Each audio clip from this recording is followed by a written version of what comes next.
Uyabona lento eyenzeke eMabhida ngoMgcibelo. Mina ngifunde elikhulu kuyo. Ziningi nje into engiyifundile ngalomdlalo wangoMgcibelo obowudlalelwe eMabhida.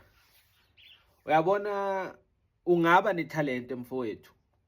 Ube nethalente bakuncome abantu bahlale bakhuluma ngawe kahle, bakubeka phezulu bathi ungcono kunabanye. Uyicaphele leyo nto. Ingakwenza ukuthi ugcine ukhohlwa ukuthi kungani ukuleyo ndawo, kungani abantu bakuncoma bahlale bakhuluma ngawe kahle bathi wena ungcono. Ugcina uyikhohliwe ipurpose yalapho ukhona khona. Yabona mina bengikhuluma nomunye umfo waseBiscop bathi ngisandile madlala ufavor iOrlando Pirates. Siyakhuluma nje kuWhatsApp. Ngiyamtshela mangivuka ekseni ngoMgcibelo ngithi yazi ndoda ngiva nginovalo ngoba iChiefs idlala nePirates ene manje kudala thina sagcina ukuwina icup. Uthi hayi namuhla sizonishaya.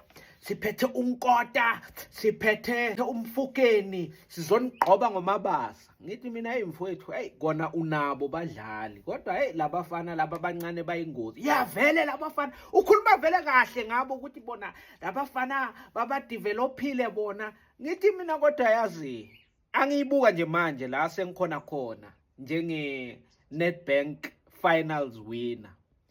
You know, champions of 2024-2025. Angiyibuka lento labafana bese bakhohliwe ukuthi kungani bakulelo zinga lebhola abakilo. Sebakhohliwe ukuthi kungani bangconwa, kungani kukhulunywa ngabo kahle, kungani babekwa phezulu ngaso sonke isikhathi. Lapho bakhona khona bavela kubo TV, badlala kulama competition abadlala kiwo kungenxa yokuthi bangeniswa ithalente.